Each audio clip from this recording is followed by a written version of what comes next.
Om Ajnanatimirandasya Jnananjana Shalakaya Chakshurunmilitam Dhena Tasmai Shri Gurave Namah. So I just thought of something. I want to read you one of my favorite purports, if I may, if you'll indulge me. And it came to me when we sat down here. Of course, Prabhupada sat down in a remote place. Well, not remote, it was in the city, but remote from where he came from. And he began creating the vibration of the Hare Krishna mantra. And then all the paraphernalia that was necessary for him to fulfill his desire, which was to spread Krishna consciousness, manifested in front of him. Otherwise, where would he get it? Because consider this, that Prabhupada had tried several times to start the Hare Krishna movement in India, for instance, the League of Devotees, and it didn't work. And he also had conceived of a way through commerce to make a lot of money, and it was a viable opportunity, and that didn't work either. And Krishna approved through Srila Prabhupada that the only true facility you need to manifest a spiritual movement or to reorganize your life in such a way as to be fully engaged in Krishna consciousness is to create the vibration. Are you buying this theory so far? Yeah. Okay, so let me read you a verse in purport that addresses this phenomena in a very profound way. And I hope that you'll be amazed by hearing this. But it'll take me 1 second because this thought just came to me and I have to do a query. And hopefully it'll work.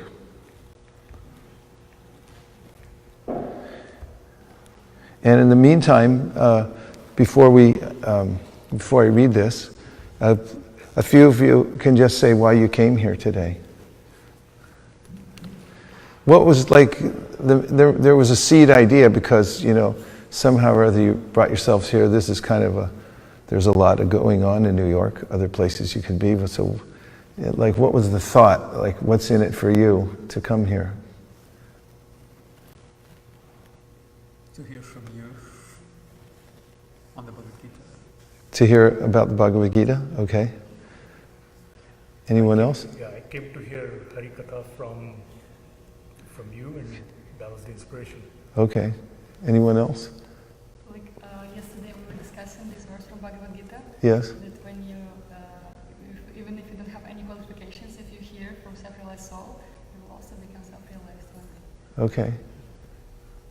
So obviously, you're here, so you had some thought, desire, right? Anyone else? Yes.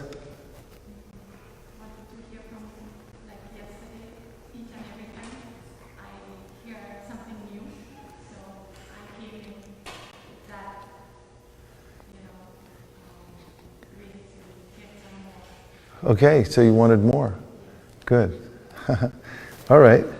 So let's see what I got here. Hopefully I'm successful in finding this. It's the third canto. Jai Shri Krishna Chaitanya Prabhu Nityananda Shri Advaita Gadadhara Shiva Sadi Gaura Bhaktivinoda Jaya Shri Krishna Chaitanya Prabhu Nityananda Shri Advaita Gadadhara Shiva Sadi Gaura Bhaktivinoda. I have good news to report. I found the verse. Okay. This verse is from the third canto, 26th chapter, 32nd verse. And the name of the chapter is Fundamental Principles of Material Nature. And obviously this will be Kapiladev speaking. So the verse goes like this. When egoism in ignorance is agitated by the sex energy of the Supreme Personality of Godhead, the subtle element sound is manifested. And from sound come the ethereal sky and the sense of hearing. Purport. It appears from this verse that all the objects of our sense gratification are the products of egoism and ignorance. It is understood from this verse that by agitation of the element of egoism and ignorance, the first thing produced was sound, which is the subtle form of ether. It is stated also in the Vedanta Sutra that sound is the origin of all objects of material possession, and that by sound one can also dissolve this material existence. Anavriti Shabdat means liberation by sound. The entire material manifestation began from sound, and sound can also end material entanglement if it has a particular potency. The particular sound capable of doing this is the transcendental vibration Hare Krishna. Our entanglement in material affairs has begun from material sound. Now we must purify that sound in spiritual understanding. There is sound in the spiritual world also.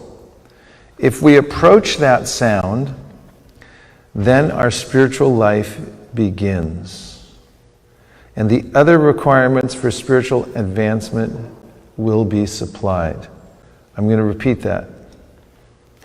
There is sound in the spiritual world also.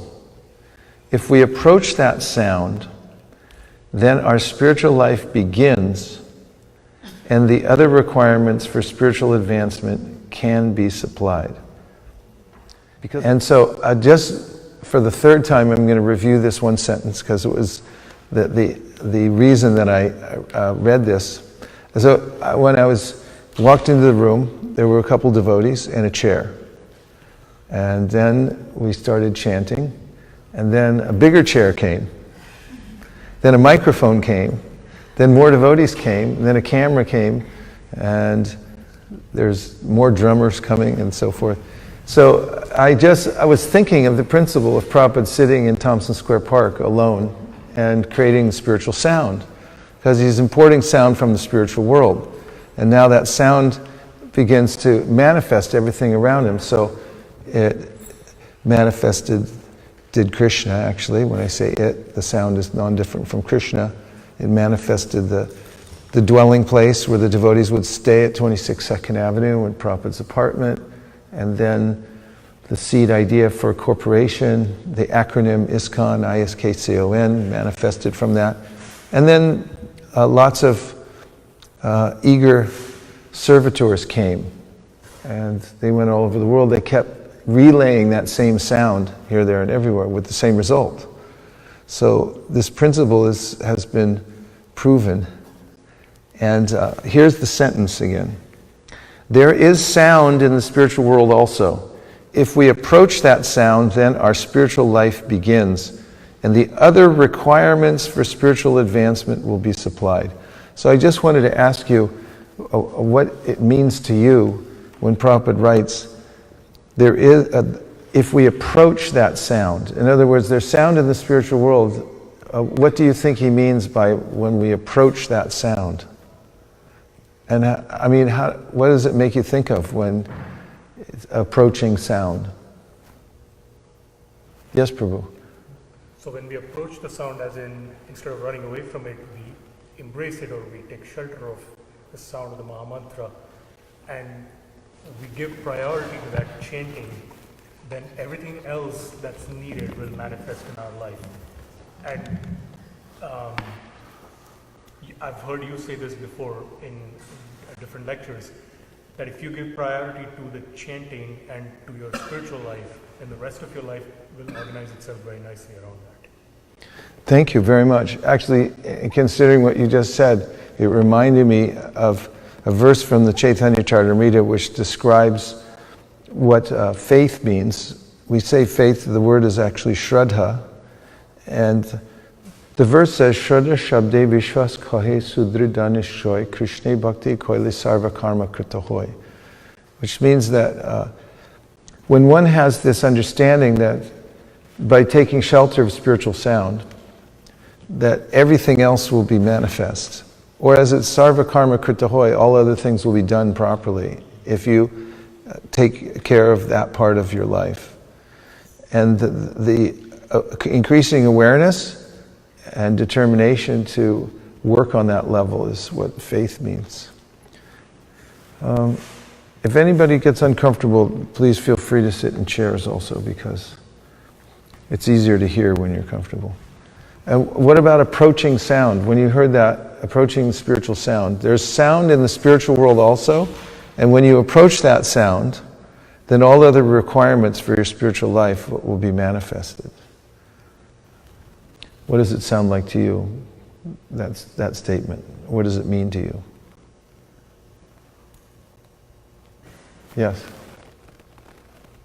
I thought that it was really interesting that Prabhupada used the word approach with respect to sound, because that isn't necessarily, I think of my relationship with sound, but that I was thinking in terms of when we approach the devotees who hold Krishna in their hearts, they're able to offer that to us. And so similarly, that's the way that I think of sound. It's contained within persons, or it's contained within literature, it's contained within the holy name. It has to be given to us. And so we need to approach, kind of like you were mentioning last night, in a sincere, humble way. And that's the way that everything will come to us. Thank you. I want to comment on that. But first I want to ask if there's anybody in here that knows about how to manifest a second microphone so we can hear the audience. Or know how to get... There's 6 degrees of separation? Or okay, somebody can ask. Approaching a spiritual sound, you said, means to you that there are certain people who are keeping that sound within their heart. They have this impetus, they love Krishna. The sound that comes out of them will be beneficial. It'll actually be spiritual sound. Of course, we think of the verse from this same canto, from 325:25, Kapila Dev, Satam prasangam mama virya sambido bhavanti hritkarna rasayana kata tajjo shanadasho pavarga vartmani shadara tira bhaktir anukramishruti. In this verse, Kapila Dev is recommending that we associate with Satam, those who are dedicated to spiritual sound. And in their association, he specifically says, you'll hear a beautiful kind of vibration, and that vibration will transfer you from this world to the spiritual world. And he said all the steps and progress, the steps to advancement and progress in spiritual life will take place very naturally. Anukramishruti means practically, it means like automatically, or stage by stage it will manifest by that, by hearing from people like that. That was very helpful. So approaching spiritual sound, you're saying, means approaching those who are speaking it, and they're speaking it because they're absorbed in it, and then you get it from them. Thanks. What else? Approaching spiritual sound. Yes? We can say, in other words, like attraction towards that sound. Yes, you're attracted to the sound, but what does it mean to actually approach it? Yes? Give your attention. And give your attention to it. That would be a means of approach. Because there might be a way in which you're in the midst of transcendental sound, and then your consciousness, your attention is elsewhere. I often like to ask this question: what's better, somebody who lives inside the ashram but wishes they were outside, or someone who lives outside and wishes they were inside? What do you think? Outside. Outside looking in, because their attention is going there. They're interested in it. So that's a nice point too, because it's possible to be sitting in a class or being in the midst of transcendental sound vibration and then just not paying attention to it. But if you turn your attention, that means to approach it. That's good. What else?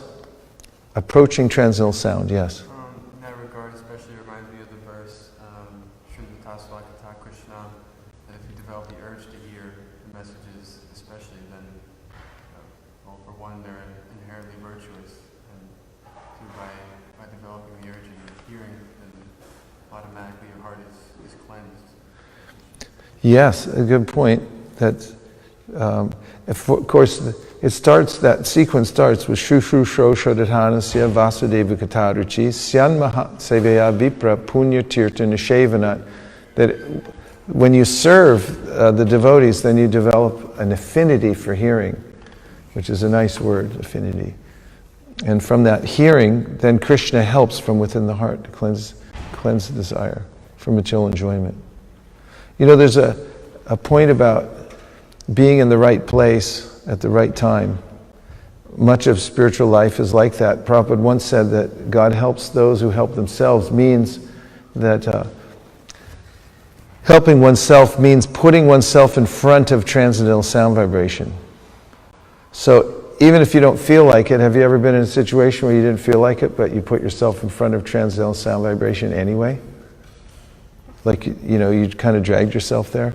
In fact, there's a point at which, the Bhagavad Gita might be sitting there calling to you, and you're walking by it, and you think, no, I don't think so. But then you think, no, let me just try, even though I don't feel like it. And then you pick it up and become absorbed, and you approach the transcendental sound, even though the strong desire might have not been there in the beginning. Microphone's coming, right? Thank you so much. Yeah, and you'll find out how this process happens. It gets thicker in this purport. Okay, so reiterating what we just heard. Thank you.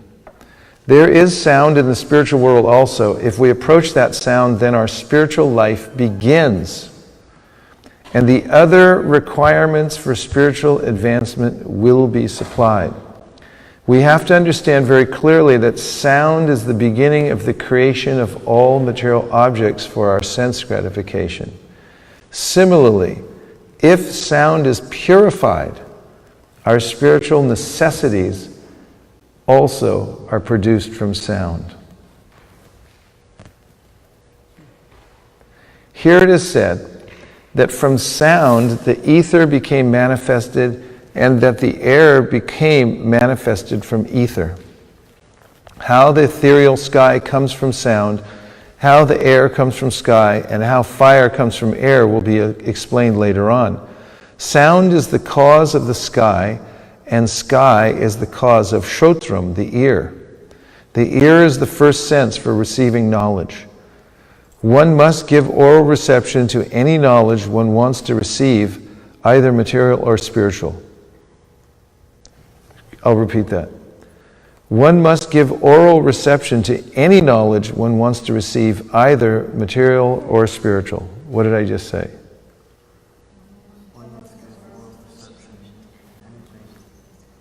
I'll read it one more time.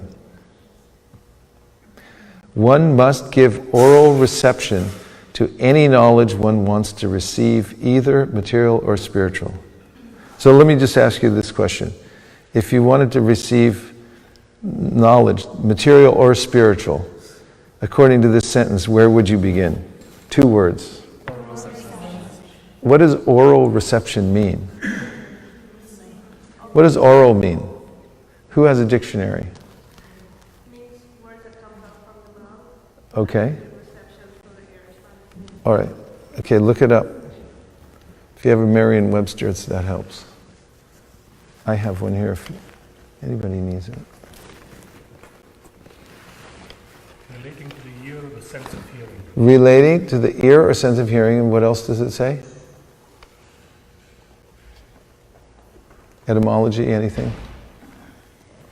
By word of mouth, spoken rather than written. Spoken rather than written. Synonym, spoken, verbal, unwritten. Okay. Where does it come from?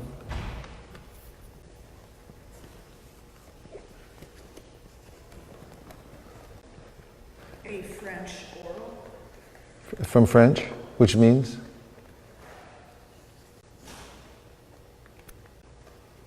Synonym, oral examination via. Okay. Voice. Anything more?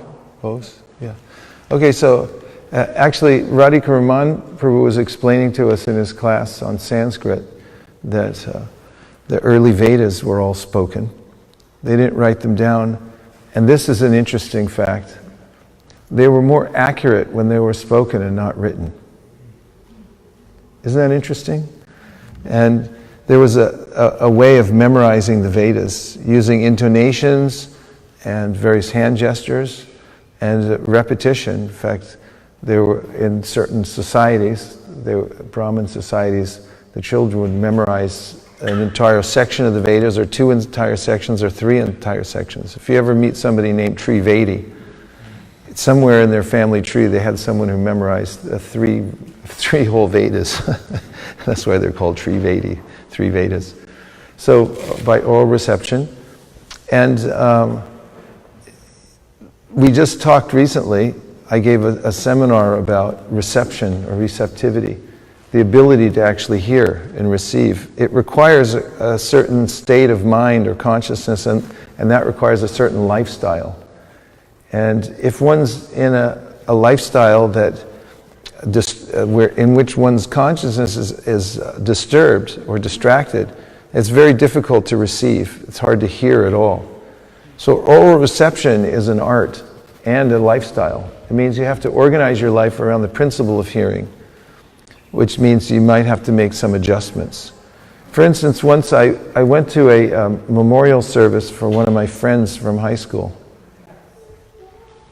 And in that memorial service, afterwards there was a reception, and I met an old high school teacher of mine.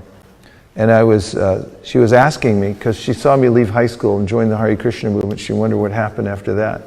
So I started catching her up on, like 35 years after high school.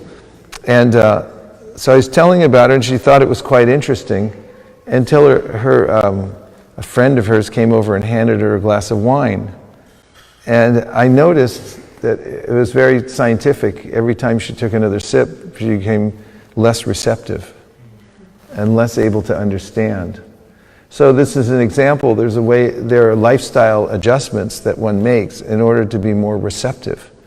And oral reception is the primary process of executing the process of bhakti yoga. Would you agree? Yes. Why would you agree? According to Shastra, who can give me some Sanskrit that would prove that the process of devotional service begins with hearing? Let's give 3 verses to give it full support. Start with 1. Yes? The one I mentioned before, which is Shrindata Swakata Krishna. Let's live on that verse. That's a good one to stand on. Excellent. Okay? The verse is Shrinvatam Swakata Krishna Punya Shravana Kirtana Hridyan Taksto Hibadrani Vitu Noti Surit Suhritsata. Lord Sri Krishna, who is the Paramatma, the super soul in everyone's heart, and the benefactor of the truthful devotee, cleanses desire for material enjoyment from the heart of the devotee who relishes his messages, which are in themselves virtuous when properly heard and chanted. Okay, that's a good verse about hearing. The microphone is here. So before you make your comments, we'll make sure you get the mic, and everyone can work together to make sure that everyone can be heard. Because we're into oral reception, right? Okay, so what's a verse also that talks about oral reception? That bhakti means oral reception. And that's the beginning of all advancement in devotional service. How about Prahlad Maharaj, we just heard the other day, Shravanam Kirtanam Vishnu Smaranam Paranam Shravanam Shravanam Kirtanam Smaranam Vishnu's, I'm sorry. Padasevanam Archanam Vandanam Dasyam Sakyam Atma Nivedanam. The 9 principal aspects of devotional service. And in these, we see that the first one is Shravanam, hearing, right? And Shravanam leads to Kirtanam, chanting. So Prahlad Maharaj puts it in order. You start with that. Krishna says in the Bhagavad Gita, in the 7th chapter, the 1st verse, Maya sakta mana partha yogam yunjan varashaya asamshayam samagramya Yatha gyasasi touchtrinu. So this verse Prabhupada quotes more than any other verse in the Bhagavad Gita, and he says that this verse shows, touchtrinu, that you can learn everything about bhakti, about the material world, spiritual world, your relationship with Krishna, starting with hearing, because Krishna is telling Arjuna, if you just hear, then you'll understand everything. So, and also, in the Nectar of Instruction, Rupa Goswami says, Tanama Rupa Charitari Sukirtananu Smrityo Kramena Rasana Manasiniyoja Tishtan Vraje Tananuragi Jananugami Kalam Nayed Akilam Ityupadesha Saram. He gives the Upadesha Saram, which is the essence of all advice, and that is if you organize your life around the principle of hearing, receptive hearing, and you continue from there, then he said everything will, all the stages of advancement in devotional service will manifest in your life, including your eternal residence in Vrindavan. It all starts from hearing. So it's prevalent in our philosophy about the oral reception. And what kind of things are required for oral reception, would you say? What paraphernalia is needed? Ears. Yes. Definitely have 2 ears. And where would you get those, do you think?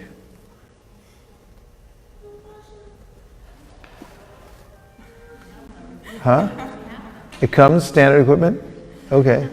Yeah, and it's kind of amazing too. It's easy for me to take it for granted, but you know, in the beginning of the Bhagavatam, Shrukadeva Goswami says, what do you really need? You don't need a pillow, you can use your hands. You don't need a bed, you can find a flat of land. You know, just find something to wear. Don't worry about it so much.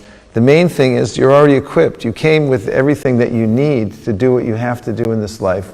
The ears are already there, and the intelligence is sufficient that if you hear submissively and you give oral reception, it means you're open to receive. Reception means receive, which comes from Latin, which means to be able to take. You have to be able to take it.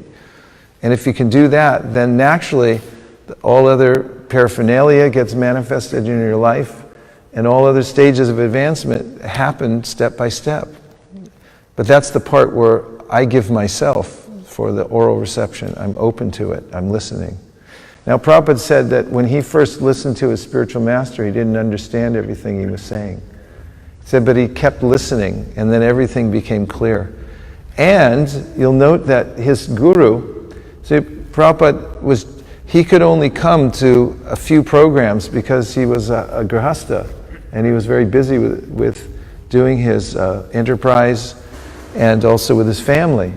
So he came once to a yatra that his guru was putting on, and there was an opportunity one night for devotees to either stay and listen to Srila Bhaktisiddhanta speak or to go to see Sheshashayi Vishnu. It was their last night there, and the temple would be not open the next day.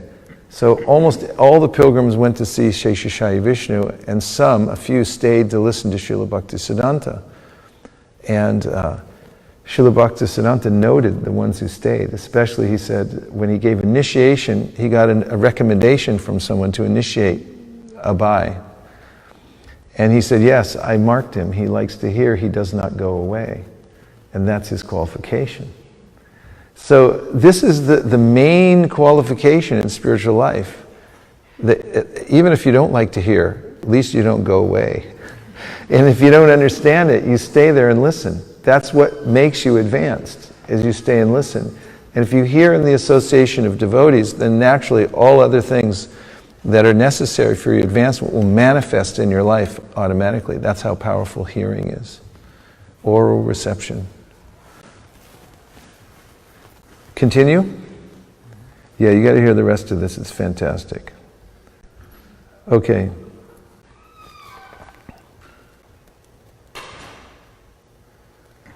If I can find where it was.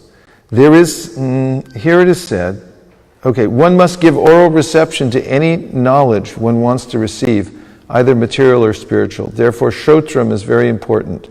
The Vedic knowledge is called Shruti. What's the Vedic knowledge called? Shruti.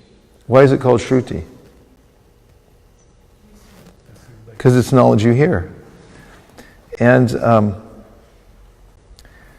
knowledge has to be received by hearing. Okay, the Vedic knowledge is called Shruti. Knowledge has to be received by hearing.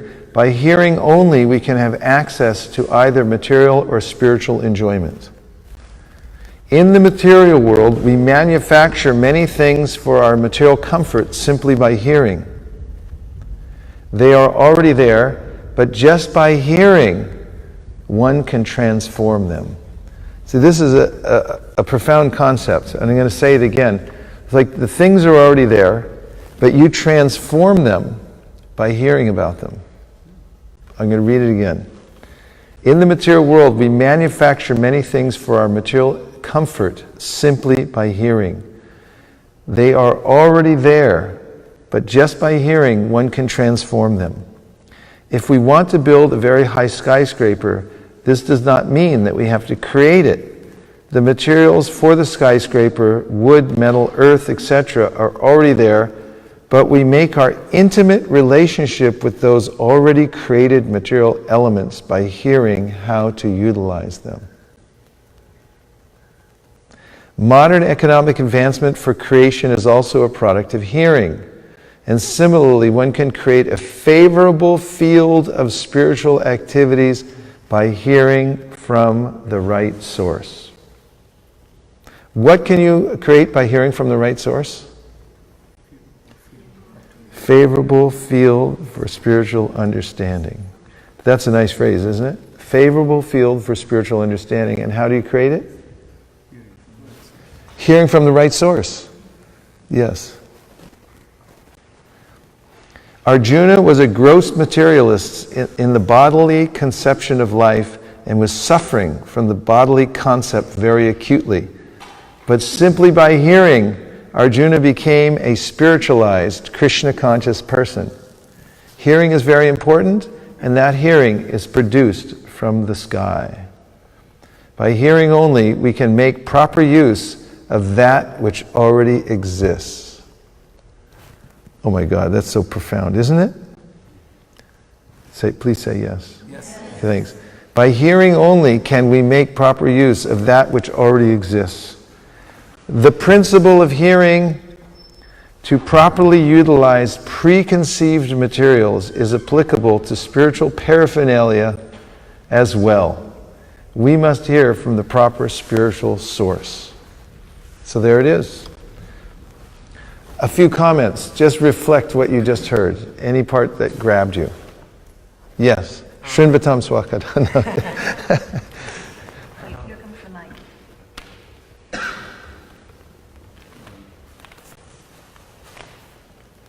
So the whole purport. It's on. Hare Krishna. It just needs, yeah, he'll fix it.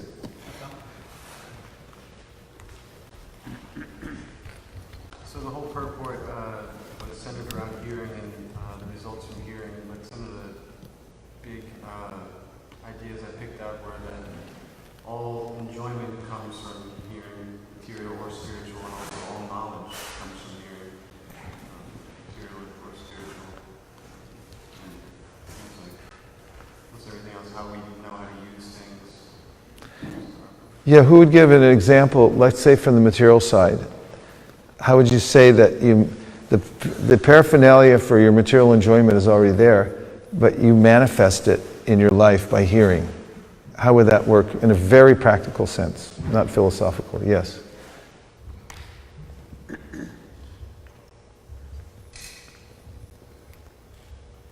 example, when you cook something and you have all the ingredients, but it can be even a taste like salt, for example, but you have to put it, you have to add it, and so if you have a recipe, for example, right, and you use some ingredients, and if you, but you know how to mix it well, you will enjoy it. That's good. That's very, very practical. Everyone can relate to that.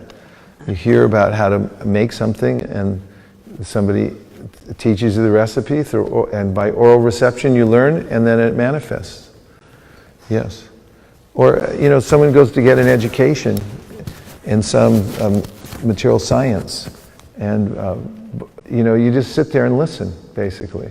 They ask you to fill out a few papers to make sure you were listening, so they can, evaluate your performance in the class. But basically, you're just listening to some expert, someone who's already done it, and all they're doing is making sound vibration, and it's going in your ear, and then you see the world in a different way, and all the things that are already there then become available for you to utilize. Let's just say if a dog goes into a library, what will he think about the library? Did he bring his library card? Will he be able to appreciate that there's different sections in the library? I mean, he may have no concept at all. So the development of the consciousness makes us aware of the facilities that are available everywhere in the world. So human beings come with the potential to expand their capacity for understanding everything in the world, either material or spiritual, not everything in the world, but as Krishna says, Jnanam teham savijnanam idam bhakshami sheshatha yajgyatva nehabhuno. That everything material or spiritual becomes known to one who gives oral reception. And once it's known, then it becomes available, and you can utilize it. Otherwise you can't touch it. Even if it's there, you can't touch it because you can't see it, you can't conceive it. What other things did you hear from the purport that grabbed you? Any concept that you're taking out in your pocket that you want to report back? Yes, Prabhu.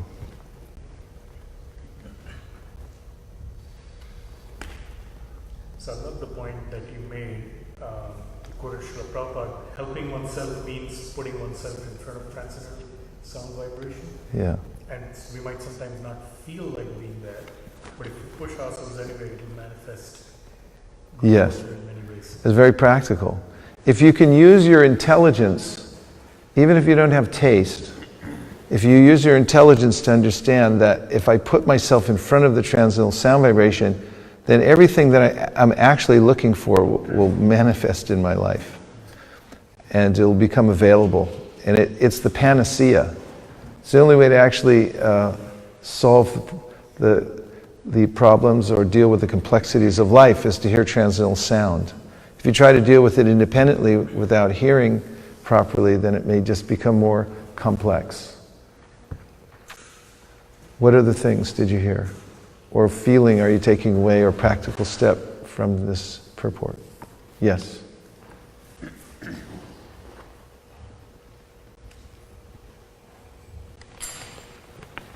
One takeaway I had was that we should be planning our lives around hearing, and that our lifestyle should be supporting hearing. And I was thinking also that our lifestyle, often we think of we're avoiding certain things because we're avoiding sinful activities, but I had a realization listening just now that we avoid certain things so that we can be more receptive. That's right. Yeah, definitely. We adjust our lifestyle specifically so we can be better at receiving the transcendental sound vibration, because that is the sum and substance of spiritual life. So anything that keeps us fit for that, spiritual fitness, requires lifestyle changes in very practical ways so that you can be ready to hear. Because the more you hear, the more you'll advance. And especially the more you hear with full receptivity. Because you can hear and then not be able to grasp it as much because of delimiting lifestyle choices, which may agitate you or make you less receptive to the hearing process. Yeah, it's an arrangement. So I had quoted the verse, Tanama Rupa Charitadu Sukirtananu. This is what Rupa Goswami is the essence of all advice. One should organize one's life around this principle of hearing and chanting. So if you're making choices, and this is your primary consideration, that how will this affect my ability to hear? Then you're going to make good lifestyle choices.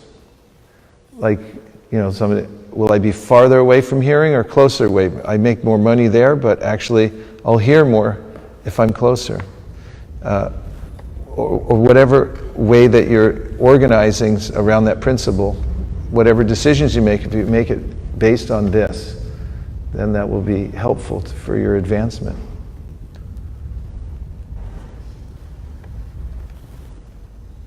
Any other reflection? Let's just take 2 more reflections, then I'll move on to another section. Someone who hasn't reflected yet. Okay. All right, someone who already has. 1, 2. When you were saying, even if you're not in the mood and the book is calling to you, it reminds me of a phrase, fake it till you make it. Yes. So even if you don't feel like doing it, just fake it, and eventually the person is going to be like, hey, this person's paying attention. Let me get in there. Yeah. That's what the verse Shrinvatam Swakata Krishna means. That if Krishna notices that you're paying attention, then he extends himself even more. And oftentimes, when my mind tells me that you're not going to like this, it's not very nice. Once I start, 2 seconds later, I go, what are you talking about? This is actually much nicer than what you had in mind. What you had in mind was a boring waste of time. And this is actually, I feel spiritual integrity now because I made the right choice. And now I'm actually tasting something that's improving me. So it's nice, yes. Here comes the mic.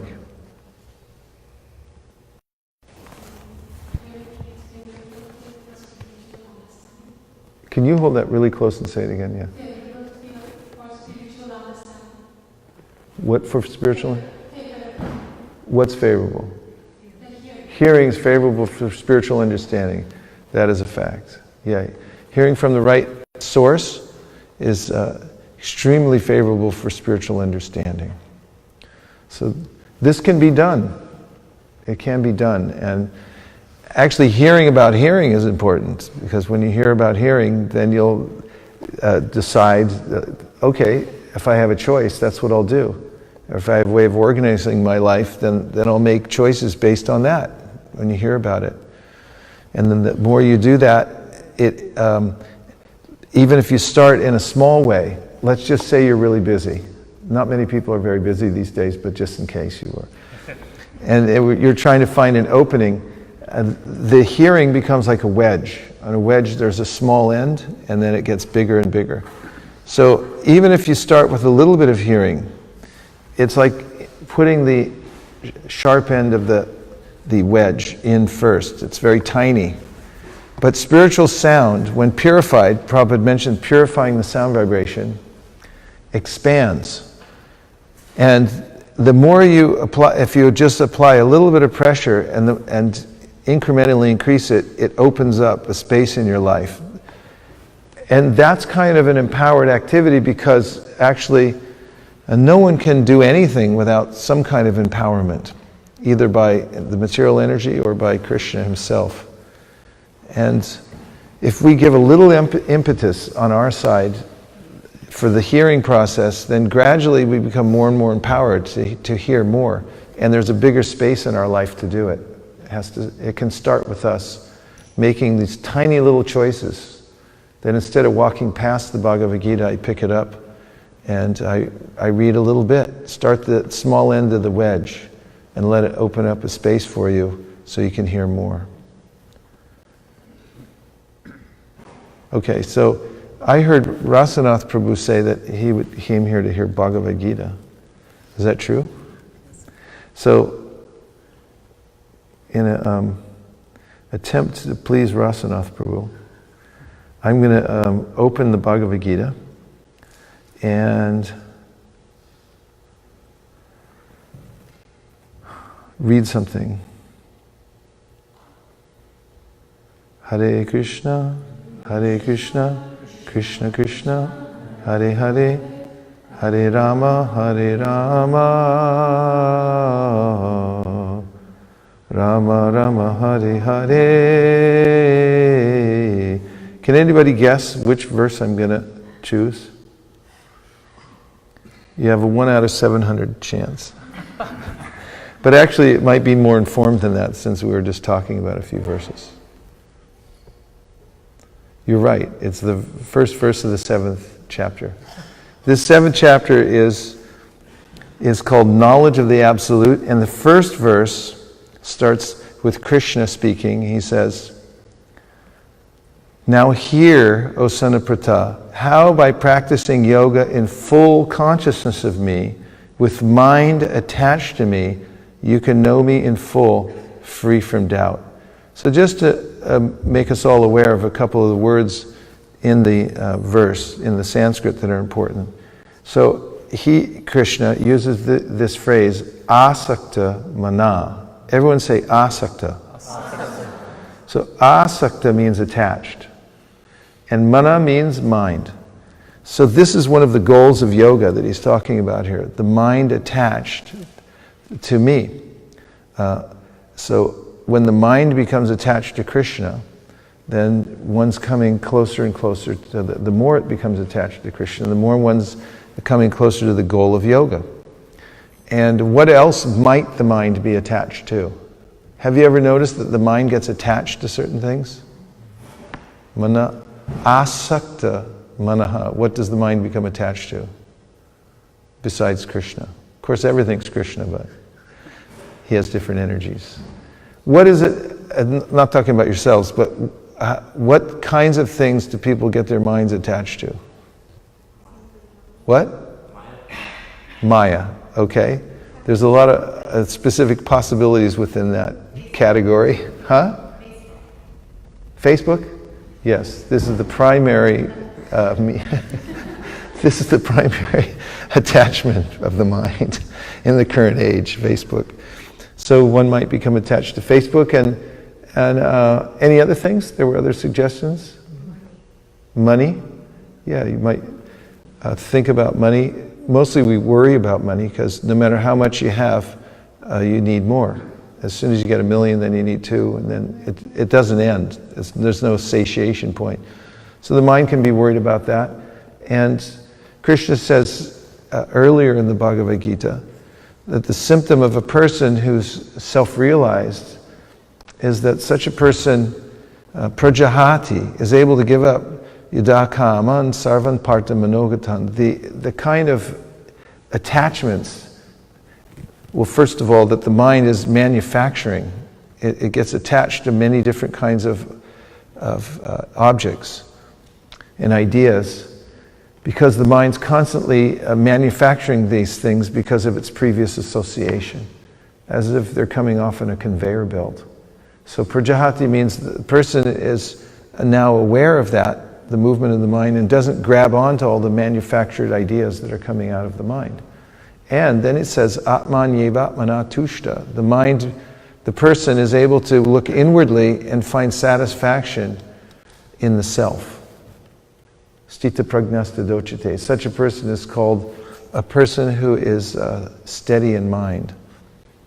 And so there are actual symptoms of this. And one need really, to measure this, look to where one's mind's being attached. How important is this? Well, it's vital.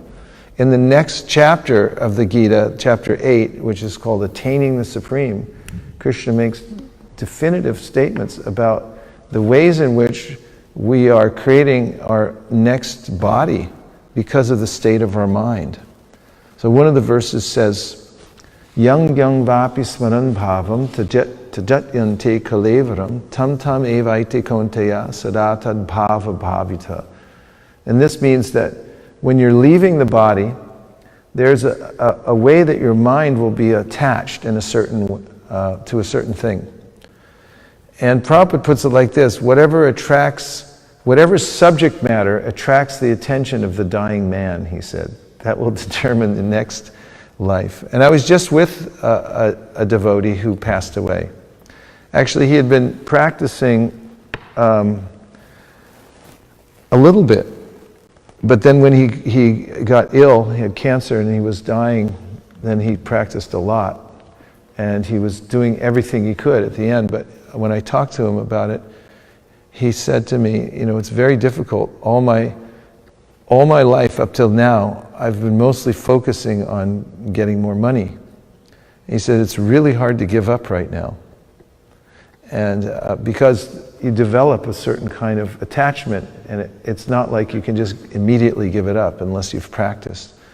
That's something that Krishna mentions also in the 8th chapter of the Bhagavad Gita when he says that one has to have yoga balena, or the strength of yoga, that at the time of death, Buruvor madhye pranam avesha samyak satam param purusham apaiti divyam. He mentions that the yogis, they practice all their life controlling their minds. At the time of death, they can fix it between their eyebrows and force themselves to go to a higher position. And so the mind's condition is vital. And so, how one's mind is attached, this is what Krishna's talking about here. So he says, asakta mana, and then he says you should be asamshayam, which means without doubt. You should understand the principle behind this without any doubt. It should be very clear to you that this is the way to go. And then at the end he says, Gyasyasi Tachrinu, you can know everything by hearing. So here's the translation. The Supreme Personality of Godhead said, now hear, O son of Pritha, how by practicing yoga in full consciousness of me, with mind attached to me, you can know me in full, free from doubt. Purport. In this 7th chapter of Bhagavad Gita, the nature of Krishna consciousness is fully described. Krishna is full in all opulences, and how he manifests such opulences is described herein. Also, 4 kinds of fortunate people who become attached to Krishna and 4 kinds of unfortunate people who never take to Krishna consciousness are described in this chapter. In the first 6 chapters of Bhagavad Gita, the living entity has been described as non-material spirit soul capable of elevating himself to self-realization by different types of yogas. That was a very concise, almost poetical, very helpful sentence, wasn't it? Do you agree? Can you repeat it? Please say yes. Okay. He says,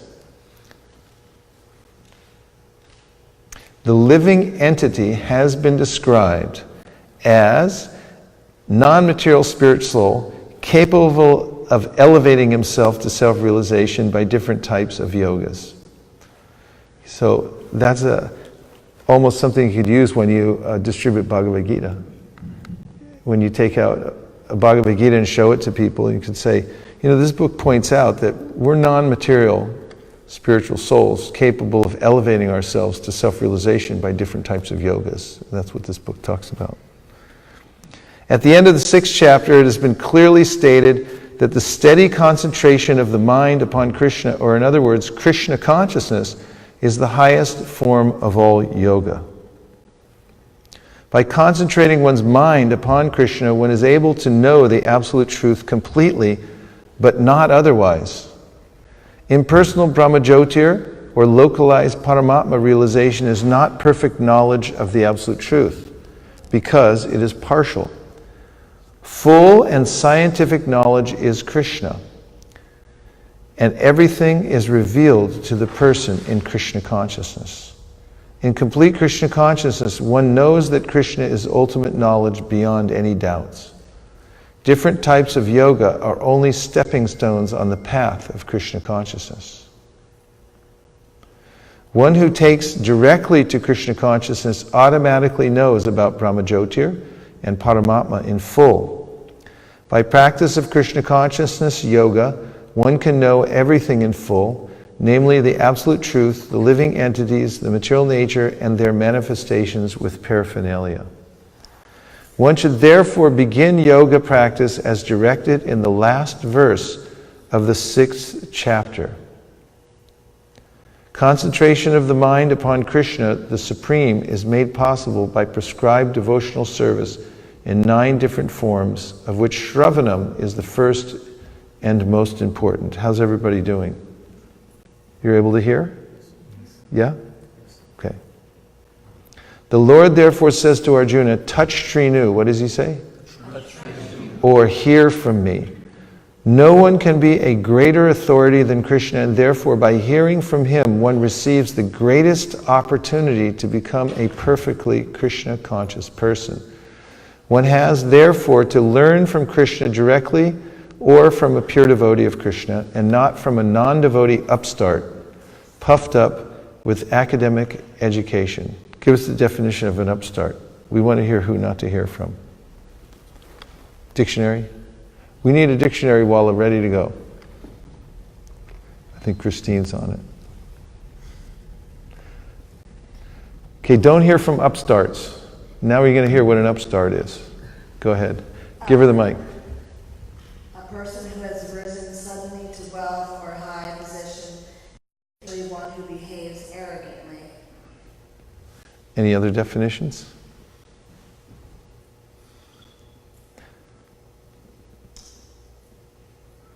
I got a good one. Yes? It says, one that claims more personal importance than is warranted. There you go. Now, what's the opposite of an upstart? Somebody give me the antonym to upstart. So an upstart is, I mean, not the technical, well, you can give a technical antonym from there, but if the sense of an upstart is somebody who's not qualified. They haven't qualified themselves to speak. And then they just start saying stuff. There's an old saying, he had nothing to say, and then he said it. So there's a way in which, there's all kinds of upstarts all over the world. People talk nonsense about things that they have no idea or no access to. So what would you say if you were going to describe what the opposite of an upstart is? Yes, Prabhu. He needs the mic. An underdog? Yeah, like someone who's how do I put it? Yeah, I can think of another word. Okay, maybe you can unpack it a little bit, what you mean. Someone who deserves more, but actually like a undiscovered, like a wild card. Okay. Actually, they're very qualified, but they don't advertise themselves, maybe. Right? Because an upstart, the sense is that they're like, here I am. And, I'm going to teach you something even though they're not qualified. Whereas you're presenting the possibility that somebody who's very deep, just like deep water, it's very still. They're not, putting themselves forward. They're humble because they realize how profound the subject matter is and so forth. And also there's a sense, just like when you talk about an Ivy League school, why do you think an what's that terminology? Why is an Ivy League school supposedly, better? Or more prestigious, I should say. What's the imagery of the ivy?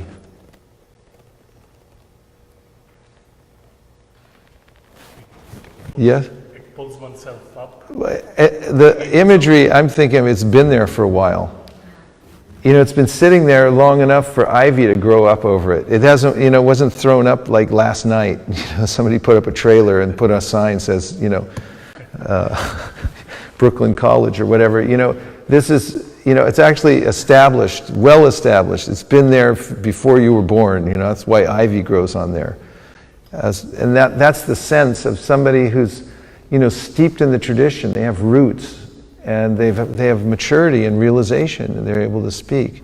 So Krishna talks about such people in the Bhagavad Gita and elsewhere as being heavy with knowledge. They've been around. They're not upstarts. There's a term, utsahan mayi, that Vishwanath Chakravarti Thakur uses in the Madhurya Kadambini when he talks about neophytes, when they just begin process. This could apply to any discipline, not even devotional service. But somebody, they took one piano lesson, and then suddenly they think they're a concert pianist and they start criticizing everybody else and, because they took one lesson. So sometimes people come to devotional service and in the very beginning they may consider themselves better than everybody else due to their immature enthusiasm. So don't hear from upstarts. The idea is that you should hear from people who are more advanced than you and who are well established in the tradition. One has therefore to learn from Krishna directly or from a pure devotee of Krishna and not from a non-devotee upstart puffed up with academic education. In the Srimad Bhagavatam, this process of understanding Krishna, the Supreme Personality of Godhead, the Absolute Truth, is described in the 2nd chapter of the 1st canto as follows. Shrinvatam swa kata Krishna punya shravana kirtana hridyantaksto hibhadrani vidhunoti suritsatam. Now these verses are what Prabhupada wrote about in his diary on the way to America. As the way he approached it, a strategic plan for spreading Krishna consciousness all over the world was to expand the pure vibration of the Bhagavatam. And then he quoted these sequence of verses, which tell that by hearing, one naturally advances in devotional service. So, Nashta Prayeshu Bhadreshu Nityam Bhagavata Sevaya Bhagavati Uttama Shloke Bhaktir Bhavati Naishtiki Tada Rajastamo Bhava Kamaloba Dayashe Cheta Iter Anavidham Stitam Sattve Prasidati Evam Prasanna Manaso Bhagavat Bhakti Yogataha Bhagavat Tattva Vijnanam Mukta Sangasya Jayate Vidite Hridaye Grantish Chijante Sarva Samshaya Shyante Chasya Karmani Trishta Eva Manishvare. Translations. To hear about Krishna from Vedic literatures or to hear from him directly through the Bhagavad Gita is itself righteous activity.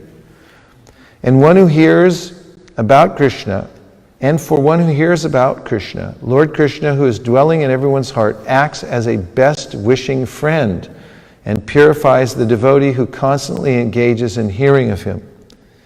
In this way, a devotee naturally develops his dormant transcendental knowledge. As he hears more about Krishna from the Bhagavatam and from the devotees, he becomes fixed in the devotional service of the Lord. By development of devotional service, one becomes freed from the modes of passion and ignorance, and thus material lusts and avarice are diminished. When these impurities are wiped away, the candidate remains steady in his position of pure goodness, becomes enlivened by devotional service, and understands the science of God perfectly. Thus, Bhakti Yoga severs the hard knot of material affection and enables one to come at once to the stage of a samshayam samagram, understanding of the Supreme Absolute Truth Personality of Godhead. Therefore, only by hearing from Krishna or from his pure devotee in Krishna consciousness can one understand the science of Krishna. So, as I mentioned last night at our discussion we had at the Bhakti Center, when we're in hearing and chanting sessions like this together, one of the most important byproducts that can come out of it is good, relevant questions. Well, relevant questions are good. Relevant questions. So, as we're reading, discussing amongst ourselves, if you have a relevant question that pops up in your mind, that's a good sign. Because in any good hearing and chanting session, the product should be more relevant questions that come up in your mind, because that means you're able to go deeper within the philosophy. If you haven't heard sufficiently, you won't have good questions. You won't have relevant questions. You may have questions, but they may not be relevant to your to the subject or to your advancement in devotional service. So I'm mentioning this because if questions come up in your mind now that you want to ask in order to open up the subject in a deeper way, or something that you want to understand more, then please ask a question at any time. And I give $100 for non-relevant questions. But let me check and see if I have any money. Okay. So I won't say, do you have any questions? Because that's a very, almost oppressive question to ask. But I'm just saying, if you do have them at any time, then please make yourself known, because they're welcome. And if they're unwelcome, you get $100. So that's not bad. Okay, so Because questions are harder than reflections, let's just take 2 reflections from this purport. Anything you took away? Just turn it up a little bit. What did you hear? That's all a reflection is, yes.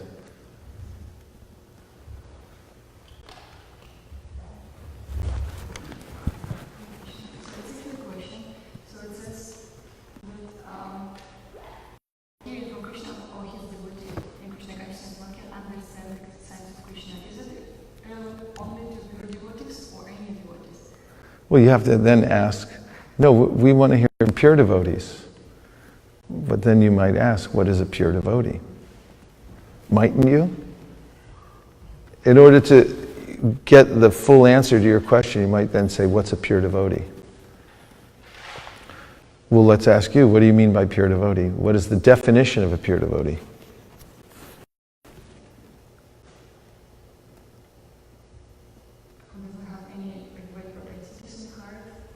Okay, can you give any Sanskrit?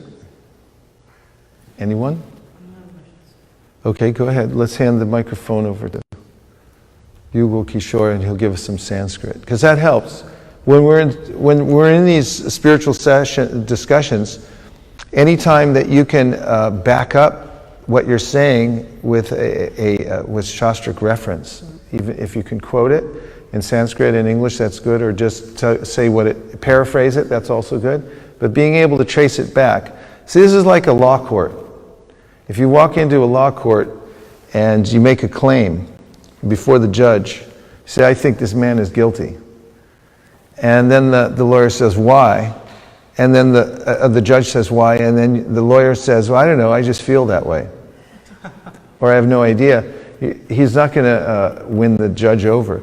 He has to state where there's precedent, and he has to give specific cases. And there are law books. And in the law books, you can say, there's this case from 1964, and that set a precedent, and it was ruled on by the Supreme Court, and that's why I think this legal theory I have is valid. And then it will be accepted, and it's admissible. Otherwise, it's just... It's flimsy, it doesn't hold. So Yugal Kishore will give us a verse that gives a definition of a pure devotee.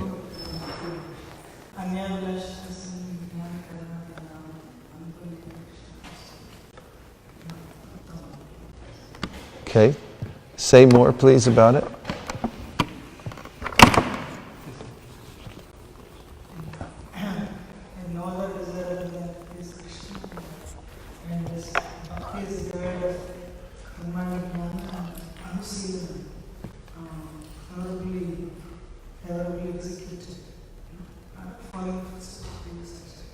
Okay, so where's the verse from? Bhakti Rasamrita Sindhu. So this verse is given in the Bhakti Rasamrita Sindhu, which is the book upon which Srila Prabhupada gave a commentary. What is the name of the commentary or the summary that he gave on the Bhakti Rasamrita Sindhu? It is called Nectar Devotion. Okay, so this is the definition given by Rupa Goswami for pure devotional service, and you'll find it at the very beginning of the Nectar Devotion in the Bhakti Rasamrita Sindhu. It says, Anyabhilashita shunyam jnana karma nyanavritam. So, Anyabhilashita means that myriad material desires, shunyam, the person is free from that, and also from jnana karma. That means the person's not trying to understand God through the intellect or through fruitive activities, and is only interested or focused on the execution of pure devotional service as the means to understand and connect with Krishna, and is cultivating it. So anushilanam, the verb is shil, which means to cultivate, and that means to follow the process as given by the previous acharyas, and such a person is considered to be in a state of pure devotional service. So yes, we want to hear from pure devotees, because if we don't, then what happens is we pick up the kinds of intentions and desires that the person who's speaking to us has. For instance, let me ask you a question. What if there's a Bhagavatam recital somewhere and someone's speaking on Bhagavatam, but they don't really believe in Krishna? They actually think Krishna doesn't exist. That Krishna is only a temporary manifestation of the impersonal Brahman. And let's just say after the recital, they go off to their car and they smoke a Salem cigarette, if those still exist. They have a cigarette and a glass of beer after they recite the Bhagavatam. That's their lifestyle.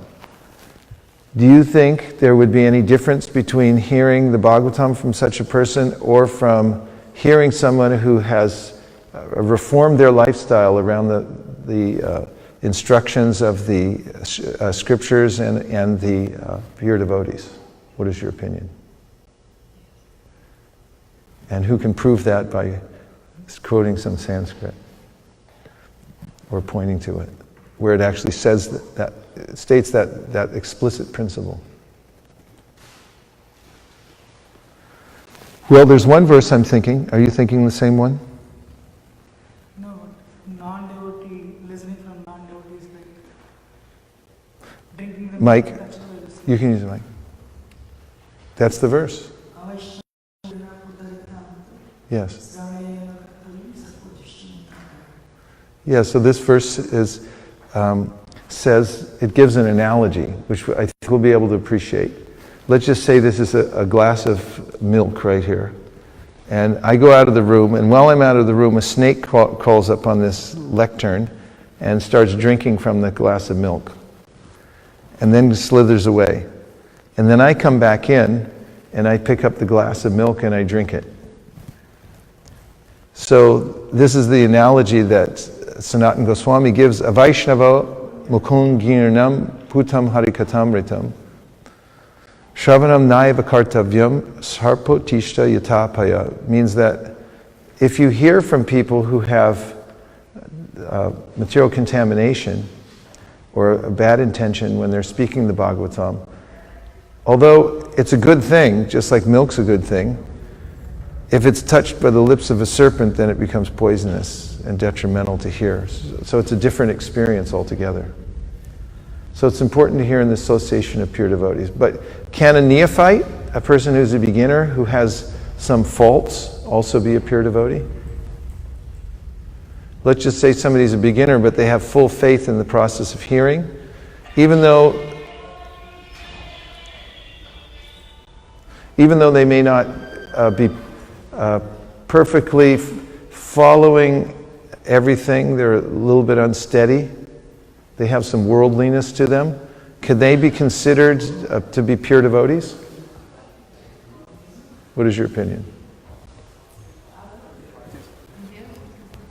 Yes? Can you prove it? We can prove it. Okay, he's given the verse. This is proof from the Bhagavad Gita. Is there a book Bhagavad Gita I can have?